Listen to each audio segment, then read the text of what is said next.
It's Sunday night, 9 o'clock. Welcome to All Lacrosse Live. I'm Gary Groob in Toronto, and with me, as always, I have Shawn Slaght over in Moose Jaw. You're in Moose Jaw, right, Shawn? Yeah, I'm in Moose Jaw. Okay. I have to go take a look at my atlas to make sure that I can follow along where No, he's I at. haven't been Although away from home in a while. Saskatchewan he is. He's also getting all the tractors still ready since there isn't any snow in Saskatchewan either, which is kind of weird a week out to Christmas. So, Yeah, the Muffler Mike parade is still on for, through the Christmas New Year week. So hang tight with us, guys. We'll give you details. Screw the Santa Claus parade. Let's have the Muffler Mike parade. We have the Muffler Mike fan club tour. And, of course, I have Muffler Mike over in Connecticut. Mike, how you doing? Same room, few decorations, though. Well, hey, Mike is just back from his touring of Long Island, and he was over at the Riptide game last night. So, he's living the life of a rock star like the rest of us, too.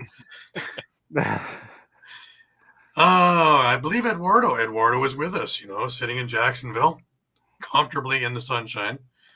Good evening to you as well, Eduardo. You could say he came out of the basement. He might have. Yeah. He might have, yep. We'll get to those pick'ems very, very shortly. Before we go on, I want to remind everybody, next week, being a Christmas Eve, we are on at 11 a.m. We don't want to infringe on your Christmas Eve celebrations, nor ours. So we are going to be here at 11 in the morning Eastern time, and we will do what we always do. We will cover everything that has gone on in a week of lacrosse. But just before we get rolling, remember that all the episodes are streamed live across Facebook, Twitter, YouTube, and also Twitch, and you can catch everything on eopsports.com. Remember to hit the subscribe, follow, and like buttons, and always share. As you can see, there are still many shows for many things for many people of many different aspects. Please enjoy all of our affiliates, the Broad Street Bully Podcast, Philly Press Box Radio, Edge of Philly Sports Live, Bird's IQ, Patterson Avenue Fanatics, Talking Philly Sports with Matty B, Devereaux Sports, The Painted Lions, Party on Broad, and of course, Steel Steps. The WWE must be doing a Christmas show sooner or later. If you missed a show, no worries. Grab all the podcasts on all the major podcasting companies, which include Amazon, iTunes, Google Play, TuneIn, Stitcher, and Spotify, and so much more. If you're looking for shows on the YouTube page, you can go to EOP Sports to catch any of the lineup. Or if you're looking for our show in particular, you can catch our entire library at All Across All the Time YouTube page. Remember to stay up to date with all sports by visiting eopsports.com with great articles from our huge staff of contributors. While you're there, please subscribe to the newsletter. And just before we get rolling, I want to remind everybody that this part of our show is brought to you by Dolan's.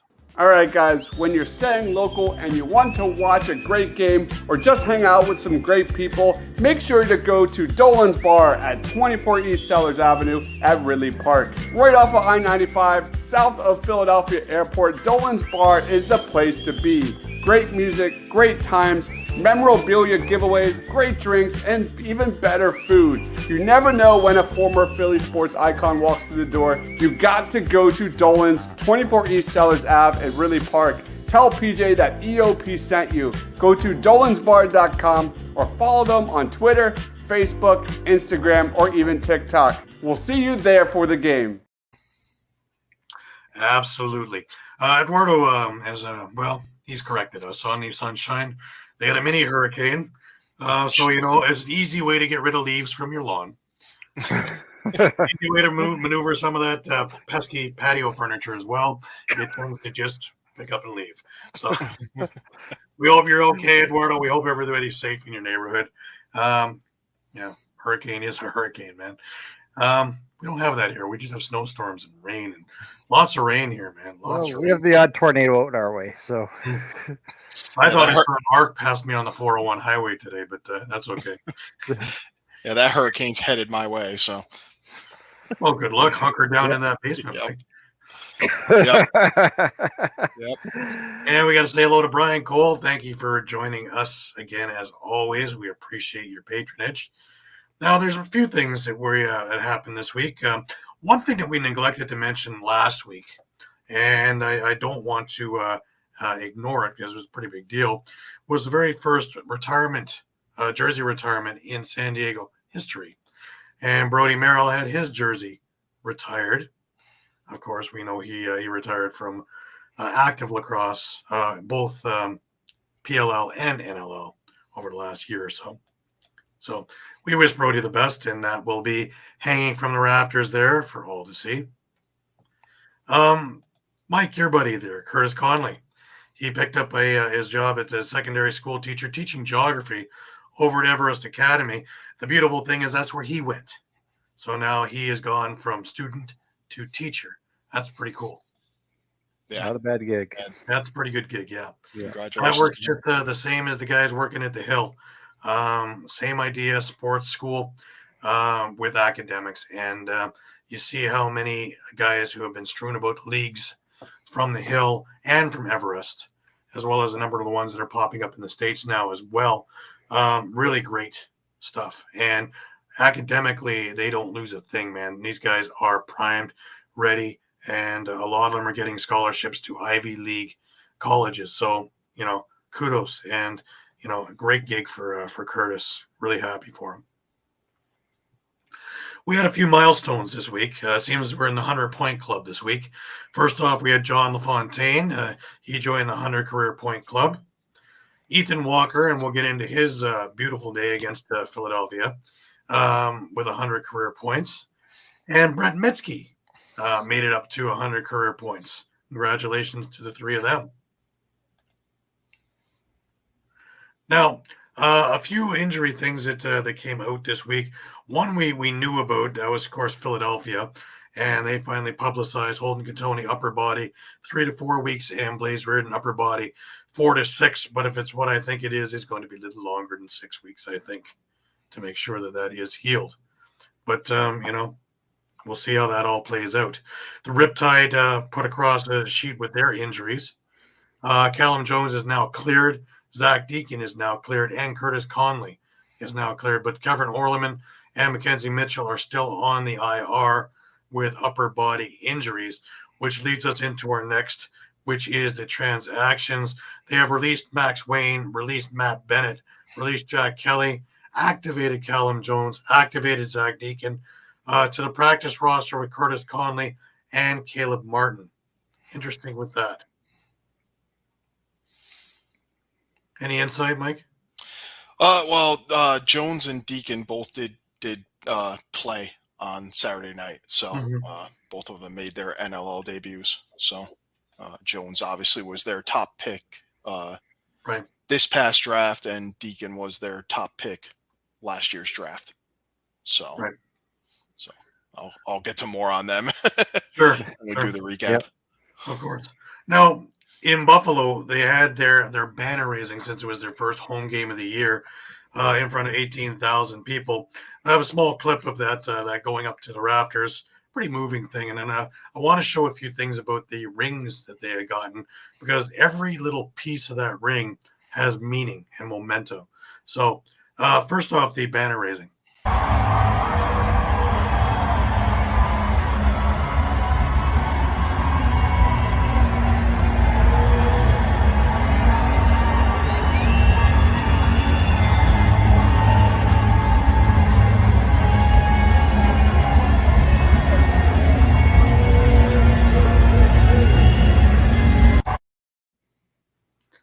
Pretty amazing. It was quite the emotional ceremony.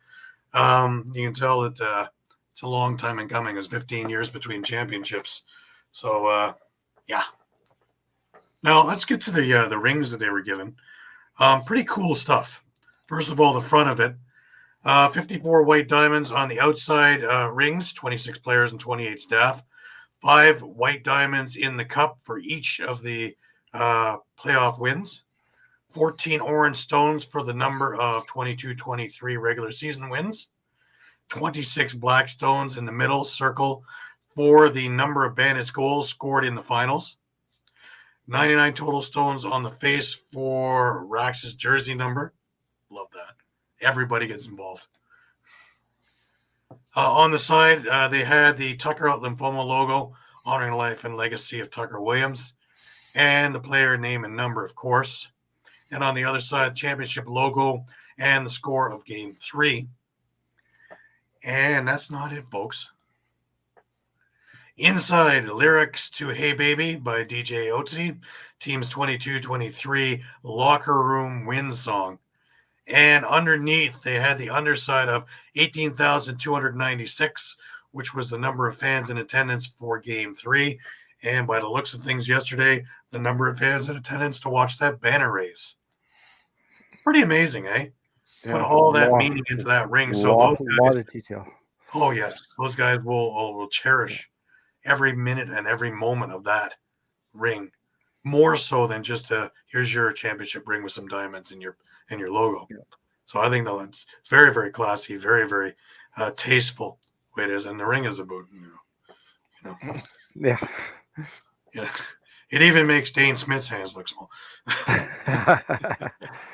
So yeah, pretty cool stuff. We move over to the Arena Lacrosse League, and a new little thing adding in there, of course, is ALL Women's West scores. I'm still trying to get more information for ALL Women's East because it's not easy to get this stuff. And as I find it, I will put it out there, and I will get it up on our pages as well. But as for this week's scores, the Bats beat the Turtles 6-5. There was a tie between the Flying Squirrels and the Deer. The Hawks beat the Bears 7-6, and the Turtles beat the Deer 6-5. All their games are on Saturday, and all the men's games are on Sunday over at Langley Event Center. If you are in the BC area and have an opportunity to get out there, it's some fantastic lacrosse. I've watched a number of YouTube games from there, and they really are intriguing. So you'll want to get yourself over to see some of those games. Absolutely, Brian. Those are sweet rings, aren't they? But to move to the ALL for this week, East, we start with Friday night in Brampton, and the Brampton Express got into the win column, and they beat the Six Nations Snipers, who once again dug a big hole for themselves early, came back, almost got back into this game, but ran out of gas in the fourth, and Brampton won 14-9. Moving to the Saturday games, Oshawa played Peterborough, and Peterborough came away with a 15-12 victory. And once again, Oshawa had a great first quarter. They were up 6-4, and then boom, they gave up 7 in the second, and the entire complexion of the game changed, and Oshawa was never able to recover. And that's all she wrote on that. Peterborough is now ahead in the standings. Oshawa is starting 0-2, which is odd because Oshawa usually has a pretty strong team. They are down a few players because of NLL rosters and practice squads and a few other things. So as that team bolsters, I expect them to get out of the basement pretty quickly. The marquee matchup of the week, in my opinion, was the late game on Saturday, and that was the Whitby Steelhawks against the Oswego Bears, in which Whitby squeaked out a victory 12-10. In this game, Oswego actually got out to a 4-1 lead after one. It was a miserable third quarter in which Whitby scored 8 times that changed the entire complexion of the game, because at that point it was 6-3 at the half, and by the end of that one it was now 11-7, and that was all she wrote. Oswego put together a little bit of a run in the fourth, scoring 3 times to make it close, but Whitby came out victorious and is in first place in the league. We moved to today, and that was Paris facing Toronto and out in the Iroquois Lacrosse Arena, and Paris came up on top 14-12. I seem a little bit surprised because the Monarchs are the defending champions. Interestingly enough, this game was a back and forth affair through most of the day, and it took a run of 6 or 7 goals between the second and third quarters for Paris that broke this game wide open. It was 10-4 at one point for Paris, but showing about a game of runs, Toronto came back with 2 runs of their own, and in fact, with 8 minutes left in the game, tied this game up 12-12. A short-handed goal with 3 minutes left for Paris by Jonathan McConvey turned out to be the game winner, and they wound up with one more insurance goal about 11 seconds later from Brent Hanser, and they wound up winning 14-12. Pretty amazing games, guys. Every one of them was really, really intriguing. Even if the scores didn't say it, at one point or another, these games were nip and tuck. And the beauty of these things is to see a 5 or 6 goal run is not uncommon. So nothing is out of the realm of possibility. So if you are into watching the future NLL players, or some NLL players who are just getting the rust off before going back, if you were anywhere in Ontario, you're going to want to try and check out some of these games. Or if you're in BC, again, in Langley, they're there on Sunday afternoons, I believe, from 1 till 5 for those games. Excuse me. Again, the ALL in Ontario here, every week, 4 games. They're using ILA, they're using track, they're using Peterborough, Millbrook Arena, and they're using the Children's Arena in Oshawa. So if you're anywhere near any of those locales, for a much less price than a ticket to an NLL game, you can catch NLL quality caliber play. Just to catch up on the 2 games that were in the ALL West, the Sea Spray beat the Blackfish 12-10, and the Eagles really gave a whooping to the Grizzlies 18-5.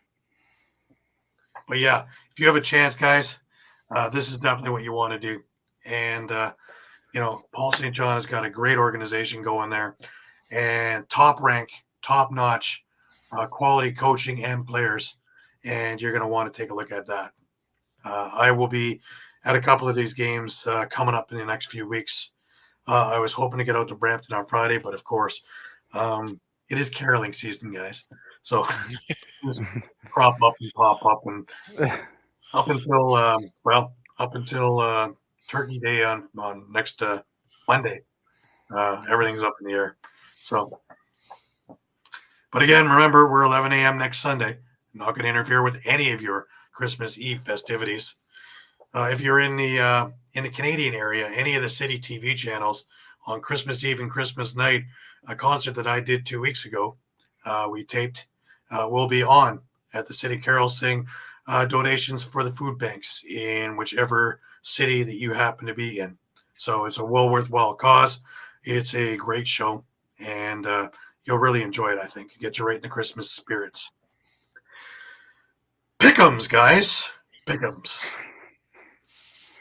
I'm out of As here. always, Mike went out on a limb this week. Mike rolled the dice. Yeah, Mike rolled the dice. He either looked great or he looked like the goat. Snake And, eyes. the rest of us looked pretty good, and Mike went 1-4. Pat went 3-2. I went 4-1. Shawn went 4-1. Eduardo went 4-1. Year to date, I have finally made it to the top of the list there at 10-6. And on my heels, of course, are Pat and Shawn at 9-7. Eduardo has made it out of the basement.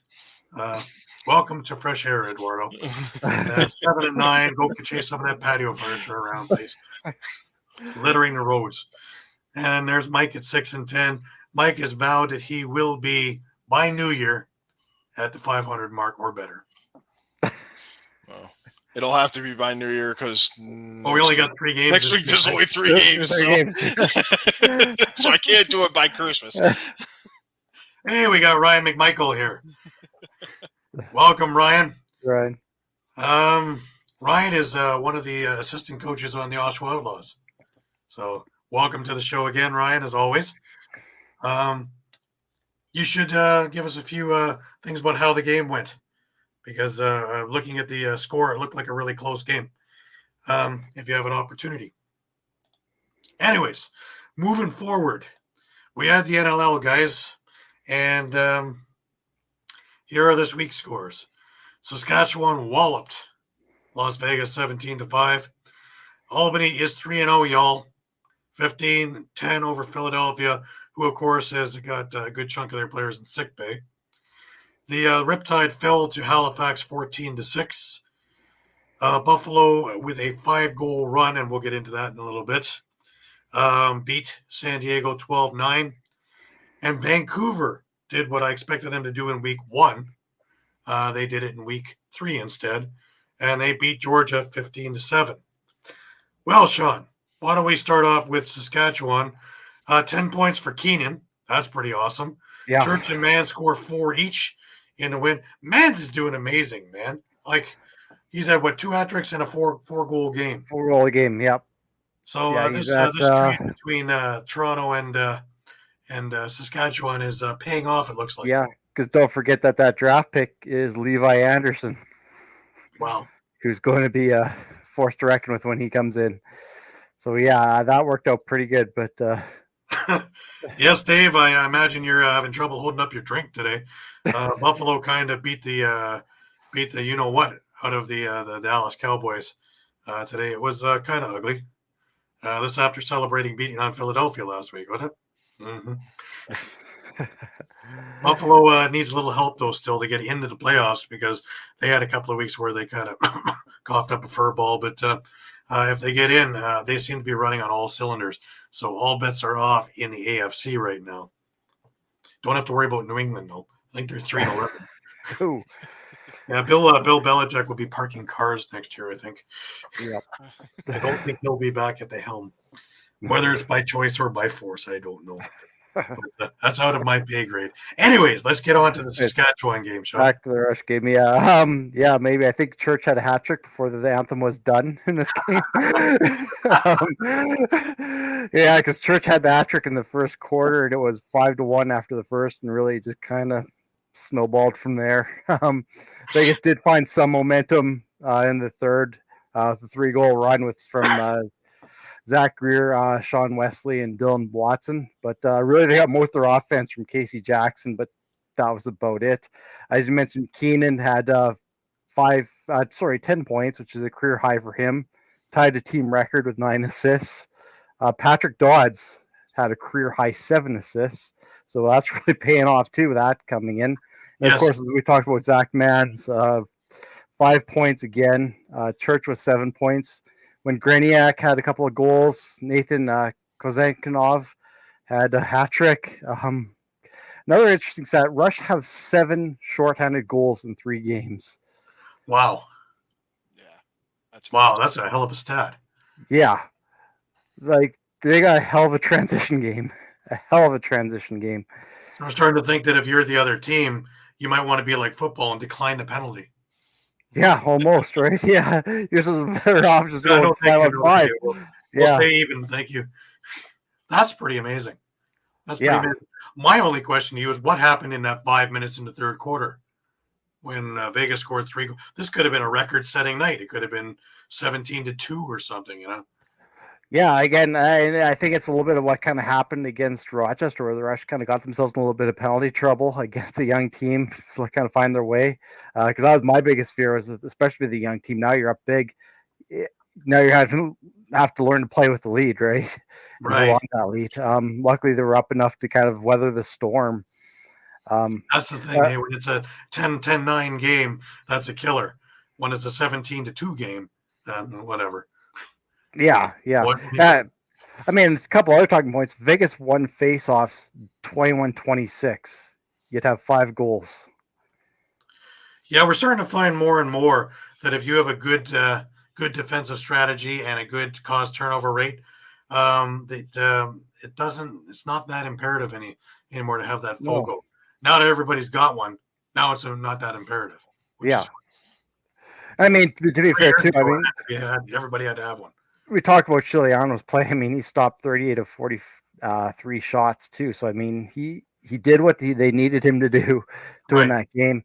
And the other question I had here is this the real Rush, or is this just a bad Vegas team? And I think it's kind of a little of column A, a little from column B. I think that Rochester game was kind of a bit of a turning point for Saskatchewan in the fact that they said, okay, we should have won that game. If it wasn't for a bad penalty, we could have had one of the top teams in this league on the ropes, and we kind of let that one go. I find it funny that Vegas played so poorly after playing so well in their first game. And that's my other point is I think column B is even in their game against Panther City when they went overtime, like the offense really struggled to find the back of the net. And we saw it again against the Rush where they just couldn't find a way to score. Right. Now we have a few of those Zach Mann goals as a clip, and here it is. Some nice chemistry early in this season. We'll see if that continues here tonight. Zach Mann's continues as he's been going the first couple of weeks. Red hot. Mention that the all-rookie teamer Jack Hanna has gotten early in the season. Adjustment needed from him. Zach Mans is able to put that one in. That one found its way through Watson. Incredible effort. Mans with some room. He scores. It's a hat trick for Zach Mans. And by all accounts, everybody pretty satisfied and happy with their schedule. And Mans is satisfied with another goal. He is a sharp shooter. Yeah, he's looking good. There's no cheapies going in with him, eh? Just laser ropes, stuff that I remember here in Toronto. I love that howitzer that he had from the outside. He's just fitting right in with that offense. And like I said, it's just he was just one of those players that just needed an opportunity. Right. I was getting it. Yeah. All righty. So let's move onward. Mike, we had Georgia we had my mistake. We had the Riptide going with Halifax. Yeah. So looked right off of face-off like it might be a good game. After a bit of a scrum, New York gets possession and then scores immediately on a hidden ball trick, of all things, to open scoring. But apparently it kind of all went downhill from there. Halifax comes away with a 14-6 win. You had Randy Stotts with a hat trick and 3 assists. Cody Jamieson, 4 goals and an assist. Clark Peterson, 1 and 4. Shanks, 4 assists. Warren Hill, 33 saves. New York, 2 for 7 on the power play. To get to those rookies, Callum Jones and Zach Deacon both made their debut. Jones had a loose ball and also 22 penalty minutes, getting tossed after a kind of high check on Jake Withers led to a giant fight between the two of them. Both of them ended up getting tossed from the game. Yeah, it was quite the cross check underneath the helmet. Yeah, his helmet right off. Yeah. You can't blame Withers for being a little hot under the collar. Yeah, caught him pretty good. So they had a scrap, and both of them got tossed. Zach Deacon had 3 loose balls and a caused turnover in his Riptide debut. But right now, unfortunately for the Riptide, it's their offense is pretty much Kyle Matisse, and that's about it right now. So that's a problem. That's a big problem. Yeah. My question to you is, what is ailing this team? What can be fixed? They got talent. Well, I think up and down the lineup, there's lots of talent. You got the best player in the world with Jeff Teat. They do. They had a lot of good opportunities, and the shots were just not falling. And maybe this score doesn't look so bad if at least a few attempts from, say, Teat or Connor Kernan, find the back of the net. But yeah, right now, Jeff Teat, 1 goal and 1 assist. Riley O'Connor, 1 goal and 1 assist. Kiernan had a goal and 2 assists. And you usually want to see gaudier numbers, obviously, out of those guys. Right. And the thing that stood out when I looked at the numbers for the year before this game was Teat had 20 points. And the next closest, I think, was 9. And then the next closest, I think, I was Riley O'Connor. And the next closest to that was like 4. So obviously everything is going through Teat, and everybody is keying off him. So Yeah, now so it's decent Yeah. going forward. For me, that begs a little bit of the question. Actually, Shawn and I talked about this, after the game a bit last night. Austin Madronic. Obviously the trade was made, more or less, for geographical reasons with Mhm. Austin being in market. But to Shawn and I, he seems like he needs to be a guy that needs to have the ball Right. in his stick. That's a little tough to do when you have the likes of Teat and O'Connor and Kieran. Maybe not so much O'Connor, but Teat and Kieran, and they need to have the ball in their stick too.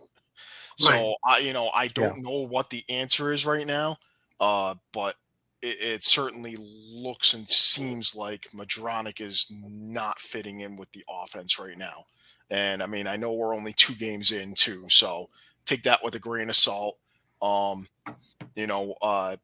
Maybe Dan Ladisor changes up the offensive scheme a bit. Maybe we see a little more 2-man game on the right side with Kieran and Madronic.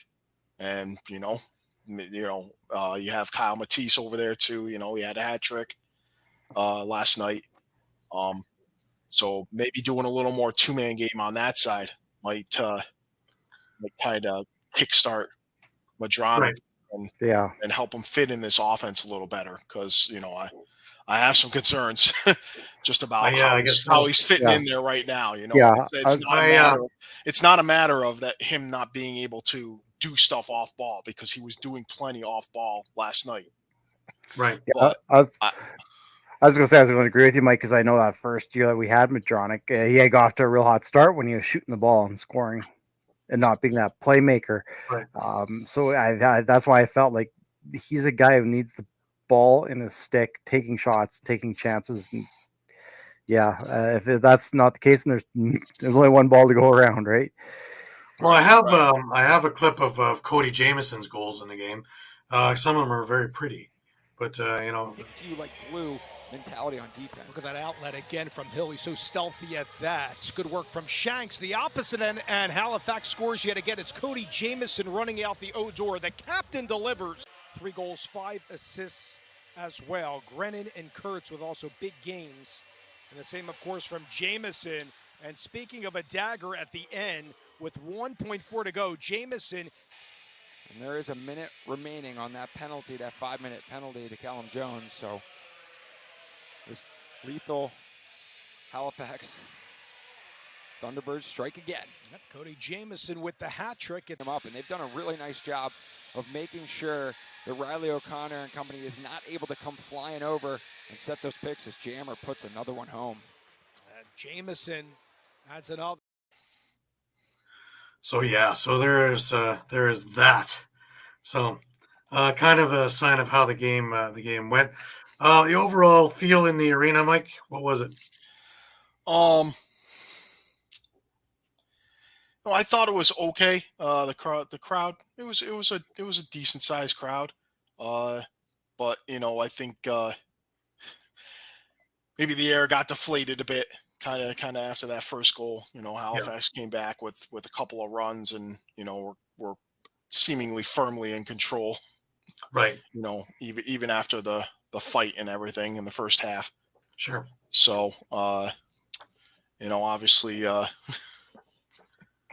New York's in that same hole as a few other teams, still winless after a couple of weeks, and need to find a way to get in the win column and that is get a too far wonderful behind. segue, Mike. That is a wonderful segue. Because with me, of course, is the Wings Nest, and of course the Gobbler.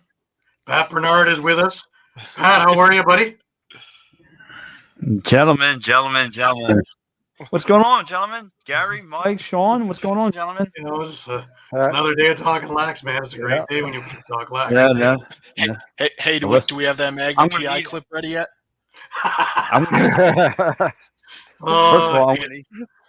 This week, most of the people in Philadelphia will agree with Pat, though.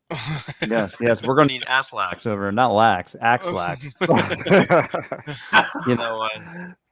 First of all, the clip you guys just ran, I want, it boggles my mind. My man Dave Lennon, the play-by-play guy for, that did that game. I'm shaking my head because I've hung out with this man for the Philadelphia Union this whole entire time.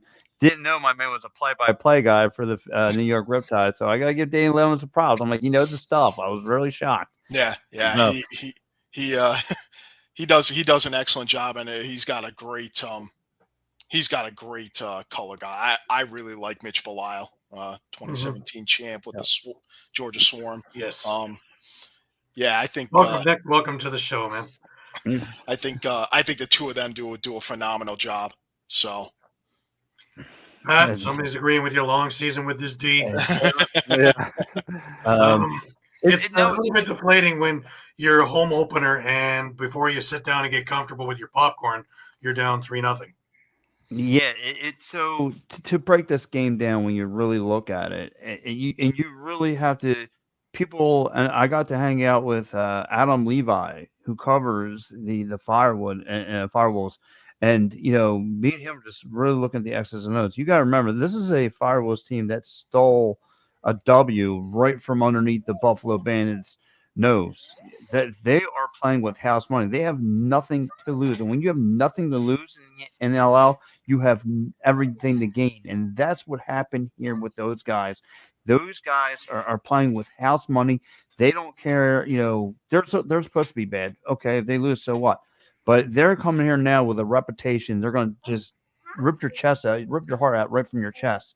And they came into South Philly. South Philly had this, even though South Philly was shorthanded offensively without Blaze and Hole and Katolan, but still, I mean, regardless, you should have been more prepared. And I've seen that they were trying to. Joe Ratis and Miss Jones were trying to get some things going, some chemistry going, alongside with what's his name to take Katoni there. They were trying some offensive things, but it didn't matter because right from when this bell started, the floodgates opened for this Firewolves team. They just came out, attacked. Alex Simon was just on fire for them again. Whenever given the opportunity, and Alex Pace was trying to defend him one-on-one, and he just blew him off. The one-on-one coverages, I don't know if Paul Day wasn't watching that assignment, but he just tattooed him one-on-one defensively, and you just seen it. He was just finding the back of the net every chance to get scoring transition, scoring from long distance, scoring he was just nasty yesterday. And the Firewolves are putting the NLL on notice right now. Mm-hmm. Just to get back to one of the comments there, but just to interrupt for a second, kind of amazing. Cody Jamieson keeps getting better and better. It is truly amazing that his game is just so sweet, and because of his shot and because of his smarts, it makes up for some of the other things that age will take away from him. But he is a fantastic player, fantastic leader, and he's becoming quite a decent coach as well. Joanne, and he's following along with us again, and he's approaching that. He's approaching 1,000 career points, right? And yes, I think he would be the first Native American player to reach that. That's right. Number, if I'm not mistaken. Mm-hmm. So. And Randy Stotts isn't far behind. Yeah. So this home open and watch party turned out to be a blanket party for the. It's funny though because heading into the second quarter, Philadelphia actually put together a string and they were up 5-3. A lot of happy Wings fans for moments. Because 2 minutes after that, it was, it's tied. Yeah. The Firewoods were just hanging around, and the second half. I mean, again, that third quarter, they just they came out with one thing in mind. It's just a knockout punch, and boy, did they! And listen, I try to stay away from this. I didn't want to bring it up, but a certain individual. He didn't look very good. No, he had a rough game. He said, "Come sit." Paul Day said, "Come here. You need to sit next to me. You need to rethink some couple things." So, and now we got a chance to see Deacon Knott. And what was your impression of Deacon? Not too much better than what I saw from Higgins, because he looked okay, but again, this Firewolves team is just playing on another level right now. So it was like you said, you threw that kid right into the fire. Said, "Here, trying to find us a W."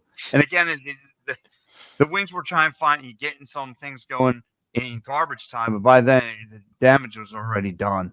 And like I said, guys like Ethan Walker, guys like Alex Simon. I mean, they were really just on their A game, and there's nothing really goaltending could do about it. The defense, the way they threw the Wings defense off their game, and guys missing assignments, who to stick, whether we're in zone defense, man-to-man coverages, they didn't know what to do. It was just really something that Firewoods got going for him. So if you're a Firewoods fan, I mean, be happy with what you got. You're 2-0.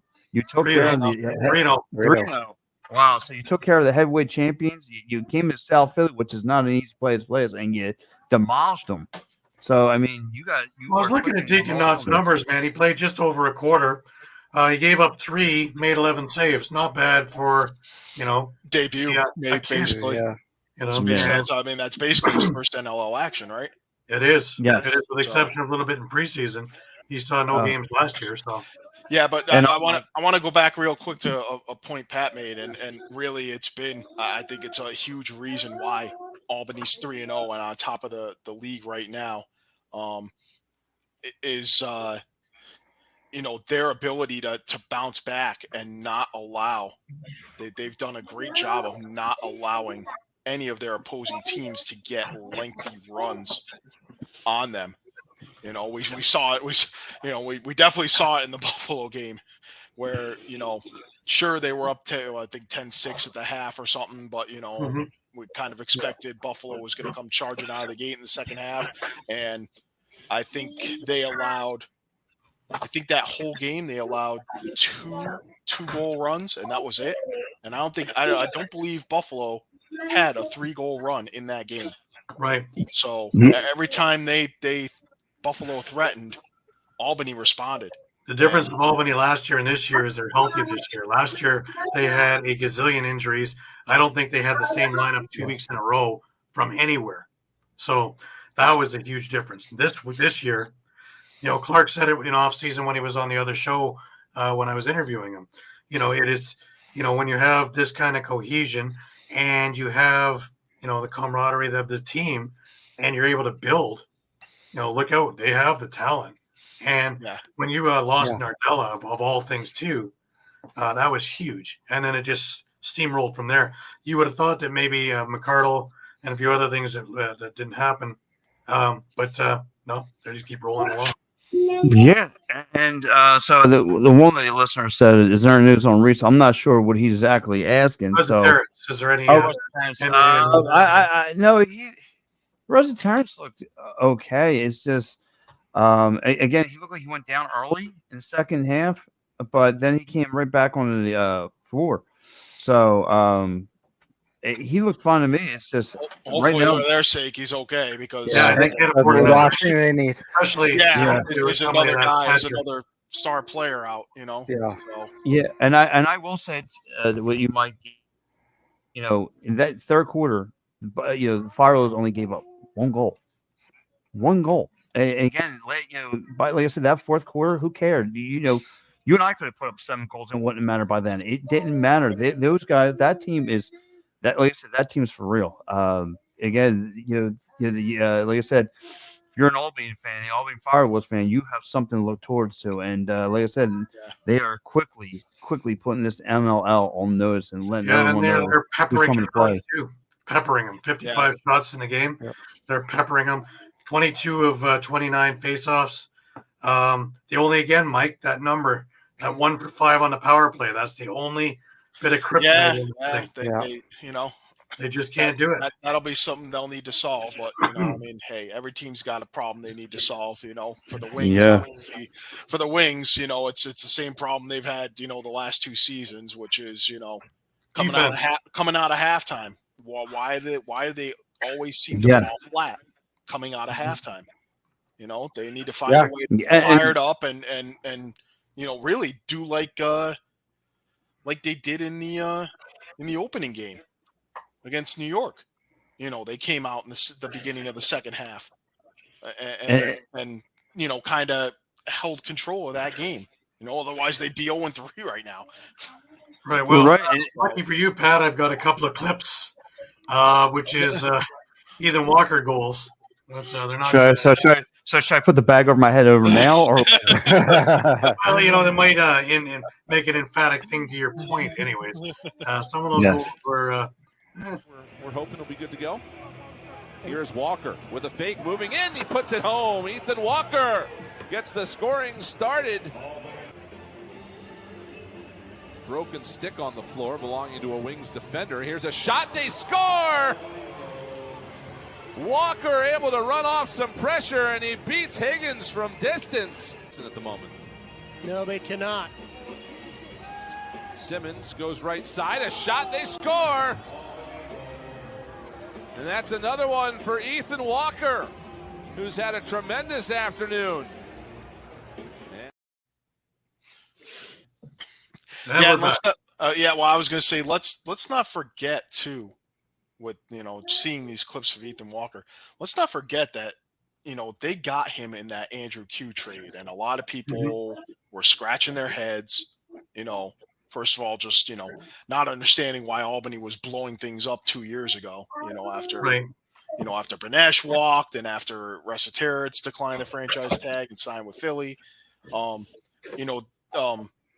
A lot of folks thought that trade was going to be super lopsided, and Ethan Walker's proven a lot of those people wrong right now.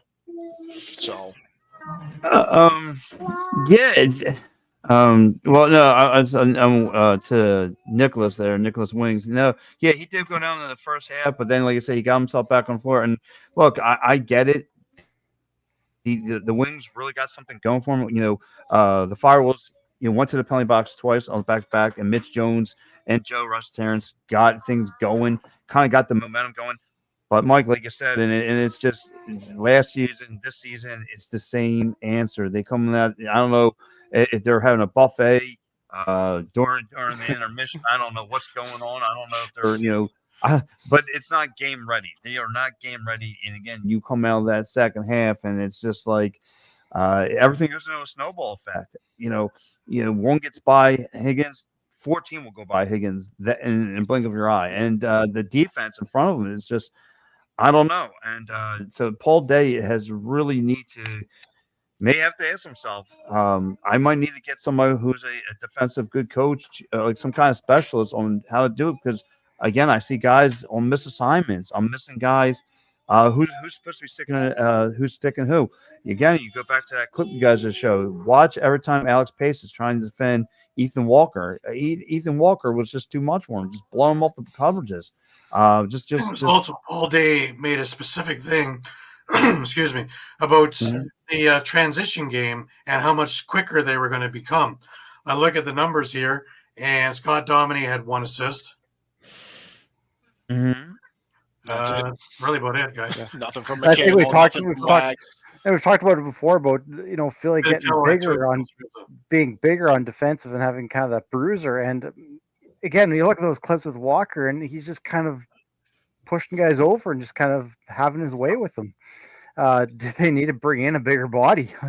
Well, they're also having trouble because Eric Schul isn't in the lineup either. So, and they're missing him because that's your bruiser, and that's the guy who's going to drop him and fight. Yep. So with him not on the floor, it's open season out there. And from when I was walking around the main concourse yesterday and getting on the elevator and going back up to the balcony, you should have heard that I missed the Trevor Baptiste conversations that were flying around. I missed the Travis Baptiste conversations were soaking in that first half. I was just like, wow. And so the fans are feeling it. So, well, 22-7 in faceoffs, that becomes a glaring thing there. That's an awful lot of possession you don't have. Yeah. But then again, the point that Paul Day made also is how many games last year did Trevor Baptiste go perfect and they still lost? So good point. It's not the be all end all to the argument here. Yeah, it looks great on a stat, and yeah, you do get more possessions. But if you don't do anything with those possessions, it doesn't matter, does it? Yeah, I'll go back to the Saskatchewan game, right? No, exactly. As long as you prep for the fact that you're probably going to lose the face-off. Toronto never had a face-off man through all their championships. They never had a face-off guy. Only recently in the last couple of years, T.D. Erlin's been there, and they have a Fogo. Other than that, though, they have never had a face-off guy. In fact, they went by committee, and more times than not, they didn't even bother putting their sticks down. They just waited for the other guy to pick it up and then attack. So, Yep. there's ways to get around it. Yeah, and so again, fellas, if for the Wing fans who are just checking to the program, yeah, this is I'm not pushing the panic button yet. Again, the Wings don't touch action until January 7th. Back at home, you still have some time to wick your loons, come up with some creative plays. If I'm Paul Day, I am running these guys every single day in his training center over there in Voorhees, New Jersey. I am taking Hey, guys, these guys. you think Anthony Purcell is an answer? Yeah, maybe. I think I personally would try it. I know he's not on any roster, and you cut him a couple of weeks ago. So why not give him an opportunity and see what he can do? And he's fast. He's tough. He does face-offs. Well, that's three aspects in those three boxes that need to be ticked. Well, you have to lose. And you have spots. Hey, all you got to do is look at Albany last year. They had they had Aaron Forster, Heina Thompson, Zach Tucci, Jonah Boehm. I think they even had Tchaikovsky taking faceoffs. Yep, that's right. Just because they didn't have Nardella and they were just pretty much trying to throw something at the wall and see what sticks. Exactly. Until next year. So I have no qualms with them, potentially taking that approach and seeing what's going to stick. So, maybe that's the answer, and if it's a matter of a few possessions, Philadelphia's next game isn't easy either. They have to go into Halifax and play that buzzsaw over on the 29th. They have 2 weeks to prepare, and man, that team is firing on all cylinders, as Mike saw firsthand. And this is going to get ugly if things don't change. So they got 2 weeks to figure it out. And to me, I'm worried of the fact that will the Wings front office rush these guys off the injury list to try and salvage their season, and that's the scary thing. I would hope not. Yeah. I would hope not. Definitely not with Blaze. I would think, given the time frame we saw for holding Katoni, holding Katoni with a broken finger. I don't think he can grip a stick just yet. So there's no point in having on there when you got him for a shot. He's got the big booming shot. No. If he can't grab a stick. But Pat makes a good point. I mean, by the time you get into mid-January, if you're, let's say, 1-6 or something like that, 2-6, we're getting to that point where you're sitting in 13. Yeah, they need to they need to go on a run or something, or this playoffs goodbye. So and with the expectations they have going in on paper, that's the kind of thing I'm worried about. Them trying to save their season and trying not to, let their fan base down, and trying to rush these guys, put a Band-Aid instead of fixing the broken leg. So here, listen, they're okay. I think they're at an 85% ready to rock and roll. Let's throw them out there because they're 1-4. We can't have that because the NLL season goes pretty. It's only four months. So you with this team, and I've seen things like that happen around the city a lot. They quickly push the panic button around here. Look at me now. I'm starting to push the panic button. Well, especially with these unified standings now, especially if you go down 1-4, it's going to be a tough hole to climb out of. Especially when you have teams that are 3-0, 2-0, 3-0, 3-1. When they're rising to the top, the split is like this. There's nothing in the middle, really. And exactly. You could say though, maybe let's assume Albany keeps on rolling. We're pretty sure Halifax is going to keep on rolling. If those are your only meetings with those teams and you're losing, but they're way at the top of the standings, that maybe doesn't hurt as much. It's, if you have one meeting with Georgia, one meeting with Panther City, one meeting with, say, Saskatchewan, where it's, that's your only meeting, and those teams maybe are projected to be the bottom half of the playoffs. Now you're looking at, hey, we're going up against these guys, and we've lost the tiebreakers to them. When we're fighting for a playoff spot in the lower half of the bracket, if you will. Well, Pat, we're looking forward to having you back in a couple of weeks to discuss the Halifax game. We got a few more games we got to cover before we call it a day here. But any parting words for the Wings? Well, find a way to come out of half. I got it. Hold on. I got it. I'll be right back.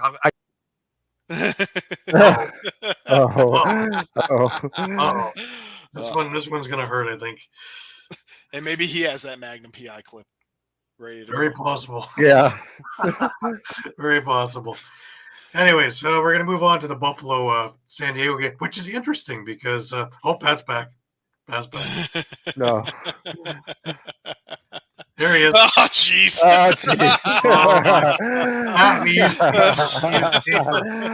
Use paper. Use paper. Those things suffocate you. Yeah, I don't want you suffocating. Use paper. For the Wings, just listen. This is the time for you guys to go back to the drawing boards, find out what you got. Again, you were working on a couple things, getting creative with Joe Ortiz, with him taking Tony had worked something, some good plays. Mitch Jones, but again. Listen, you guys got a full season of Mitch Jones in your pocket. That's the good thing. Now you have to figure out what's the next move. Who can be the next guy to kind of can create havoc for you? Who's going to be that guy who steps up and really does something? Again, Joe Ortiz looks pretty good, but we need a Ben McIntosh to step up. We need a Sam LeClaire to step up. We need some of the names we haven't heard recently. Yes. Yeah, I mean, we need to find that. Tiger Clark's that guy in the absence of Catoni and Reardon. So. Just like, and I gotta give Sam Levi his due. He pointed out to me, it's like, look at the father and son combo out there. I wasn't really sure what he was talking about, but I guess the head coach of the Firewolves is related to, I believe, someone from the Wings. Yes, Tiger Clark is Glenn Clark's son. Okay, so I said, well, that's pretty cool. So, but yeah, other than that, man, look, I'll let you guys know, and I don't know which one of the three you guys have to see the Firewoods next, but be on the lookout because those boys are for real. Those boys are for real. All right, guys. That was Pat Bernard with the Wings Nest, and he is here after every Wings game. Man, I love having Pat on. Always colorful. Anyways, we have the Buffalo Bandits, and they actually beat San Diego 12-9 in their banner-raising ceremony. Just to get into this game a little bit, San Diego got on the board first when Austin Stotts took a Curtis Dixon pass in front of the net, and he made no mistake at 153. Josh Byrne answered right back with the top of the crease off a Dane Smith feed. We'll hear that a lot. Followed by Brandon Robinson, basically being a bull in a china shop, barging to the net off a Nick Weiss pass in transition. Curtis Dixon tied the game off of Westberg behind the back pass, little cutie. But a later laser from Josh Byrne off a long feed from Dane Smith gave the Bandits the lead again. Curtis Dixon then converted an Austin Stotts feed, firing to the short side of Matt Vince on the power play at 13:58 and was 3-3 after one. Token Anakok, he opened the second quarter scoring, on the power play off an underhand pass from Dane Smith. Right at the beginning of the quarter.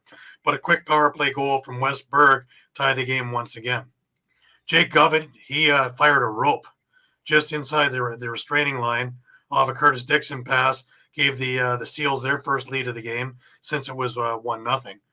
Westberg then added a shorthanded goal on a behind-the-back shot that caught everybody off guard, including Matt Vince. Chris Kluche then blasted a Dane Smith feed past Wrigley area late in the shot clock with just a couple of minutes left in the quarter and in the half. So at the half, San Diego was up 6-5. The Seals opened up the second half with Westberg, his third of the night, off a behind-the-back pass from Curtis Dixon, just 28 seconds in. Then the Bandits answered with 5. Immediately when Josh Byrne fired a blast, low to high off a Nick Weiss pass, followed by Kyle Buchanan diving from behind the net. They tried this a few times and it didn't work. Finally, this time it did work. Ian McKay on a great individual effort running from the corner. He then scored, beating Riglieri 22 seconds after that. And then Matt Spanger in transition, finishing off a McKay feed at 3:20. That was 4 goals in about 2.5 minutes. Are the Buffalo Bandits explosive when they need to be? Yes, they are. Just like I remember from last year. Still have that taste in my mouth, Mike, from the playoff series when I saw a lot of explosions. Yeah. 2 games in. Anyways, Josh Byrne's 4th goal of the night was a quick stick off a Dane Smith pass on the power play.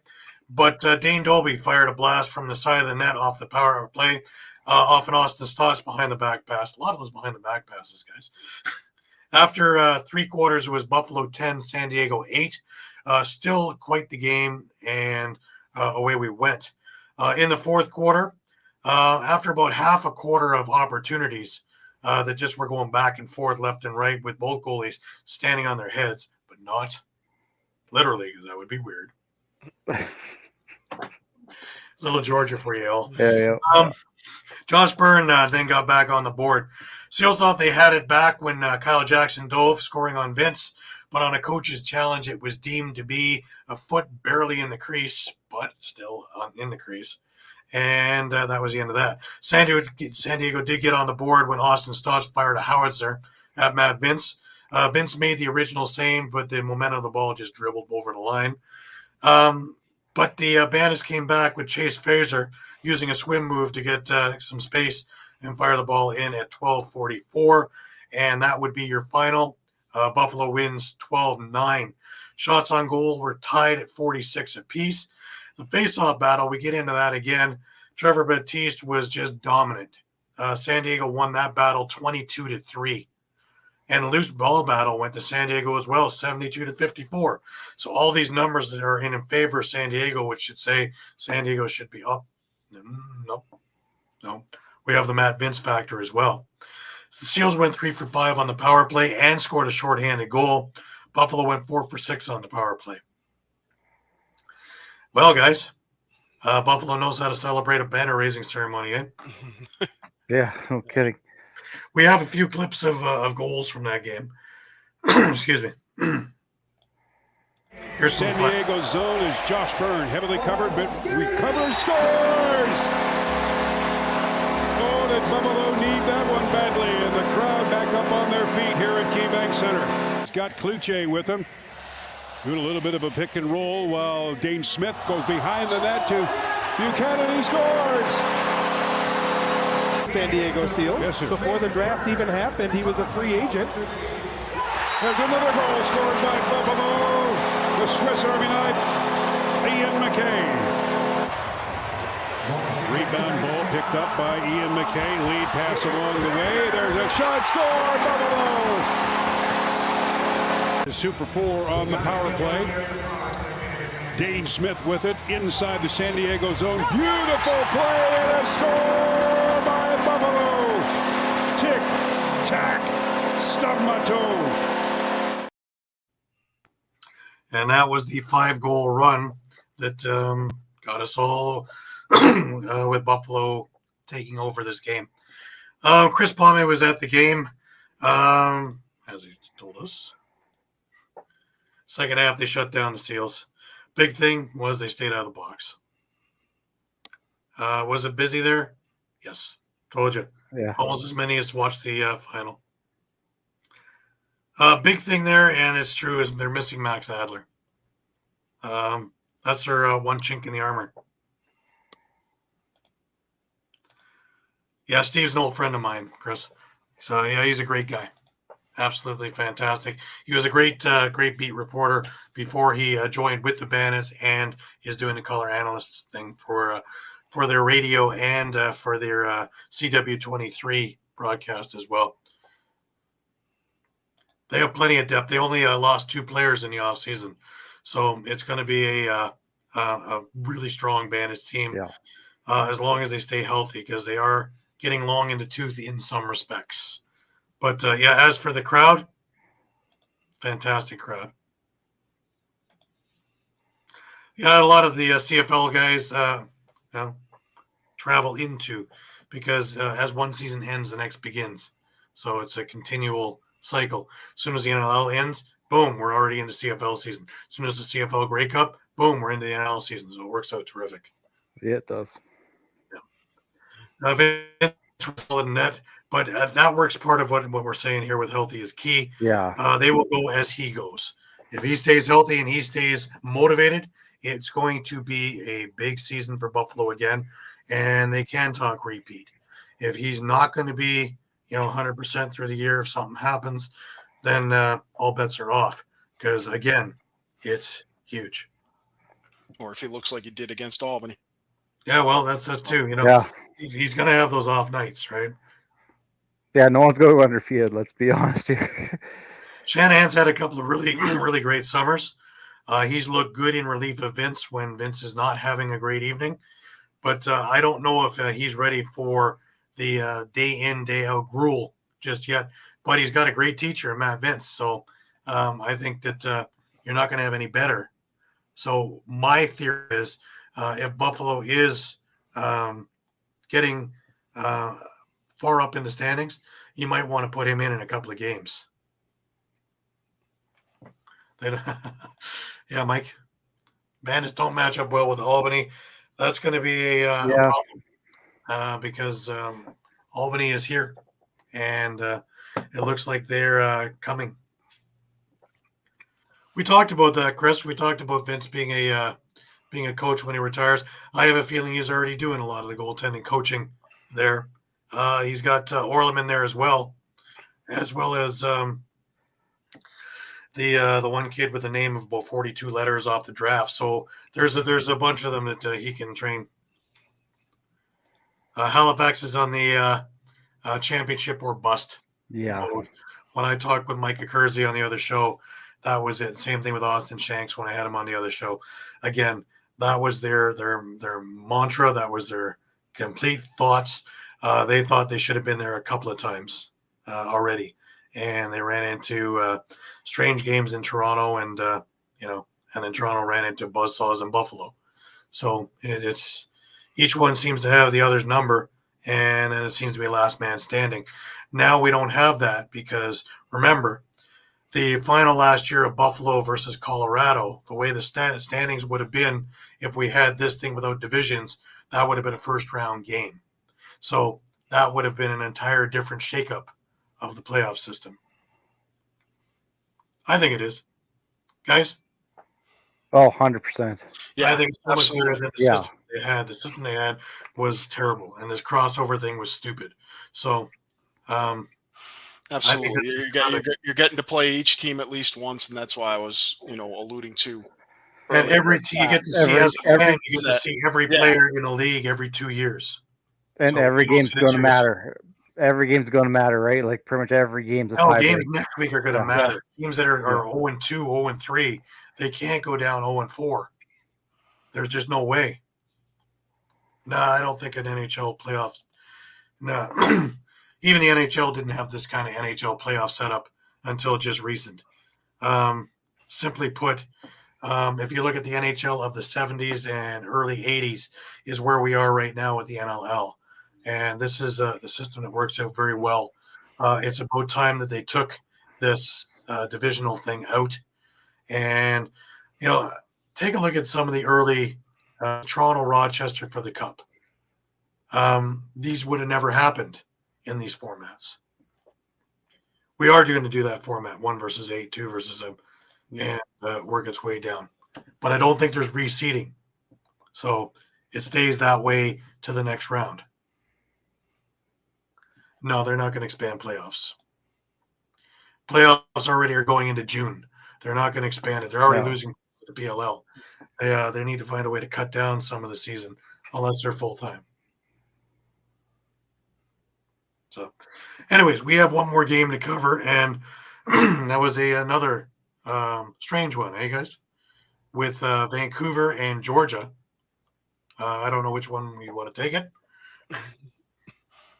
Can we take it? I can take it. I mean, yeah, I mean this is kind of the Vancouver team we were waiting for, wasn't it? Like, especially with Mo Absolutely. on the bench now, and the changes that they Oh, yeah. made. Yeah, 15-7. Yeah, again, I mean, Lyle Thompson got the swarm ball on the board first, but after that, I mean, you got Charlotte Beatties, 2 from Ball, Martel, and all of a sudden Vancouver's up 4-1. And again, as we're learning, like those are tough holes to dig out of once you get them into them early, especially when we've been talking about how strong every team is in this league. Just going through the Warriors here. Shawn Beatties with 7 points. Absolutely, Gord, you're right. Yeah. Quality coaching goes a long, long way.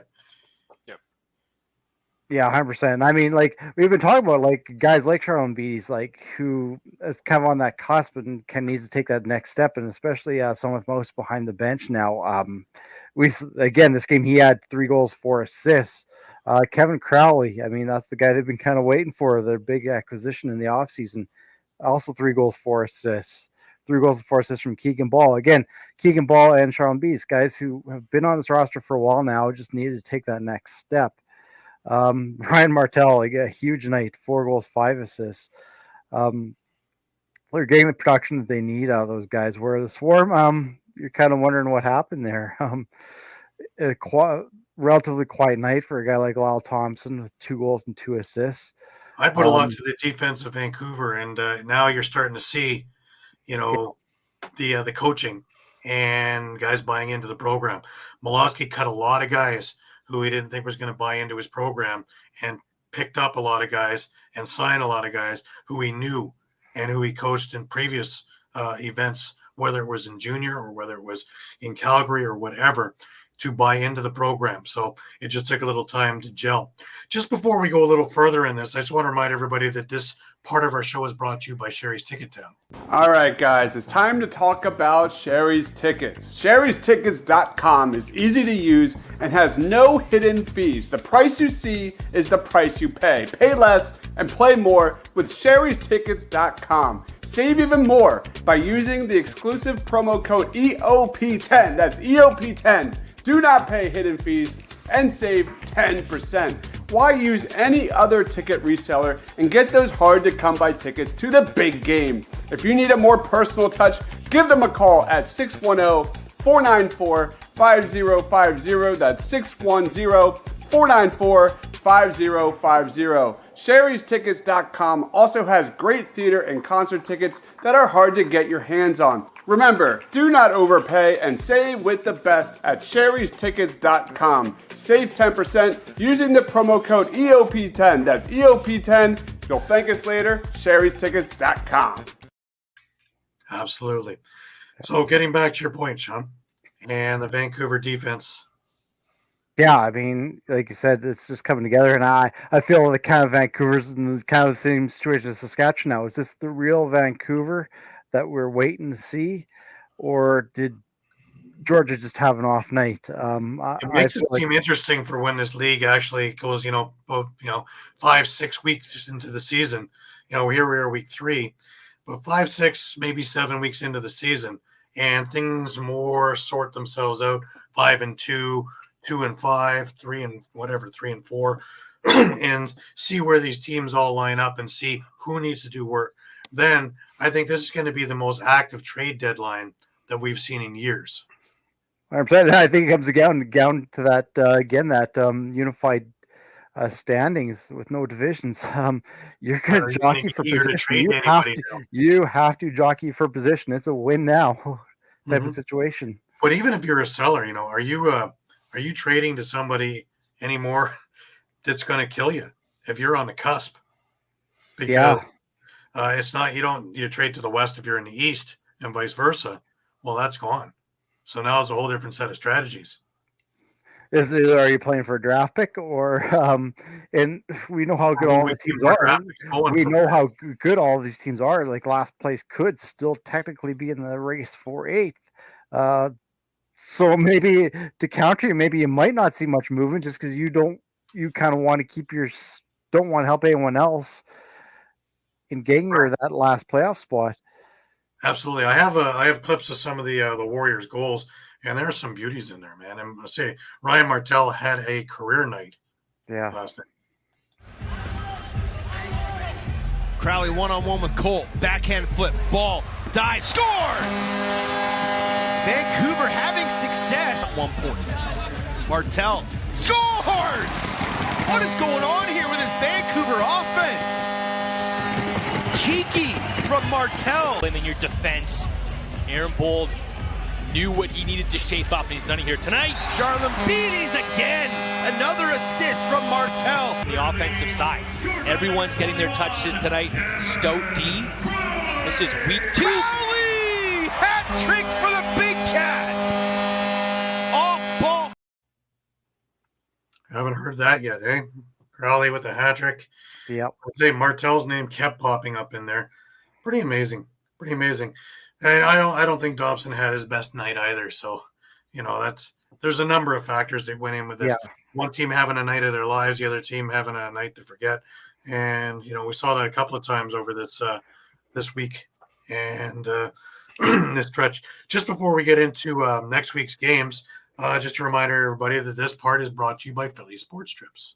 All right, guys, if you're a Philly sports fan and you want to travel with your favorite team, then travel with the best. Go to phillysportstrips.com. They have self-travel packages and full travel packages available with round-trip flights from the Philadelphia airport. Packages include direct flights, 4-night stays, all-inclusive tailgate parties, lower-level group tickets. Whatever you want, you got it with phillysportstrips.com. If you want to travel to an upcoming Phillies game, make sure you check out Philly Sports Trips. And do not forget, Philly Sports Trips has all the away trips for the Eagles' upcoming 2023 season. Jump on it now, because you do not want to lose out on all these great opportunities. Go to phillysportstrips.com. Absolutely, and the Eagles are in the thick of it, so they have a big game tomorrow night. Good luck. Anyways, guys, looking at next week, there's only 3 games being at the Christmas season. And we have Toronto going to Fort Worth to face Panther City. Hopefully they bring a lot of people with them so they can fill those first rows. Hopefully there's not a gun show in town. Oh, right, Eduardo? We have Georgia going into Colorado. This is going to be interesting also. Both teams didn't look good. Colorado didn't look good 2 weeks ago, and Georgia definitely didn't look good last night. And then in my opinion, I was going to say this. This is second time in 4 weeks that they're playing each other. Right. So this is a chance for Georgia maybe to get a season series win. A 2-game, and we could be looking at those guys, like I said, in the bottom half of the playoffs or the middle of the league, vying for a playoff spot. Yep, that's going to be huge for a huge feather in Georgia's cap early in the year. Absolutely, and that's going to be the other interesting thing is Colorado's always been kind of notorious slow starters who kind of make their way up, but you could afford to do that when there's divisions. Yeah. Now, forget about that. Yeah. And they can't. Their offense can't stay silent and just leave Lyle to do everything. That just won't work. But I'm sure that they're working on that as we speak. And the marquee matchup, in my opinion, is Vancouver goes into Rochester on Saturday night, 7:00 start. This is going to be the litmus test, I think, for Vancouver. We already know what kind of team Rochester's got. I'm banking on this team that I watched yesterday for what's going to go into Rochester. If that's the case, this is going to be one hell of a game to watch. You're not going to want to miss it. Yeah, this is definitely, as you said, Gary, it's going to show what Vancouver's made of, if they're the real deal or if there's still got a few kinks to work out. Absolutely. Yeah. Don't forget Rochester, too. Who's in net, Hartley or Hutchcraft? By the looks of things, I think Hartley got hurt. I think he broke his hand in the warm-ups last week, so that'll put Hutchcraft in the net. So this will kind of be Hutchcraft's, not necessarily his coming out party or anything, but Yeah, he looked good in Saskatchewan. yeah, Yeah. he's got the reins now, so we'll see. Can he? And then the week after, we have a slam bam, and week heading into the new year. There's 7 games going off on the 29th and 30th and 31st. 31st. That's right, Sean. You get to spend it at New Year's Eve. I get spent New Year's Eve in the Sastel Center with 10,000 of my family. I don't know how many years I spent it at Maple Leaf Gardens watching Saga or something like that. I think one year we got to leave New Year's Eve and whatever. But yeah, it happens. It happens. But what's funny is I look at it in Eastern time is like 9 o'clock. Well, you'll be out of there by midnight. Well, of course, Saskatchewan time, you'll be out of there. Plenty of time to get out of the parking lot. Yeah. Well, guys, that wraps up another week. I want to remind everybody that we are on Facebook, we are on Twitter, we are on Instagram, we are on Thread, and we are on YouTube. If you're looking for interviews, you're looking for retro games, you're looking for fights, you're looking for all kinds of extra stuff, please go to the All Lacrosse All the Time YouTube page. Please subscribe while you're there. More retro games coming up in the next couple of weeks to go on there. More mill games. I even have a couple of old Chicago Shamrock NLL games that I got to get put up there that are part of these Bill Fox tapes and discs and things that I've got to get converted. It's pretty amazing stuff. And there is some summer ball stuff, some Man Cup stuff in there as well. I believe War on the Floor from years ago is part of this package in here as well.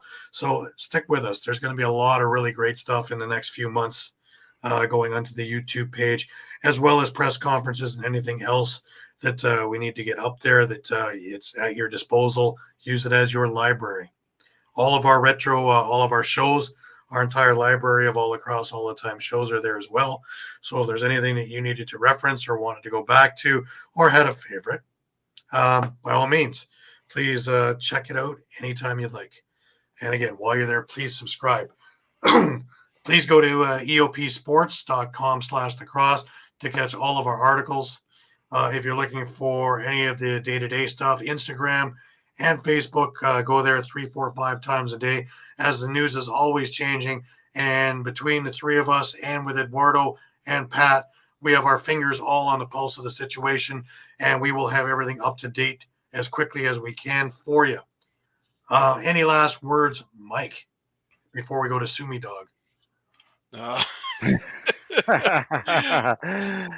I might need that dog's help getting back into the pick'ems. Because they're filing lawsuits and appeals against us now.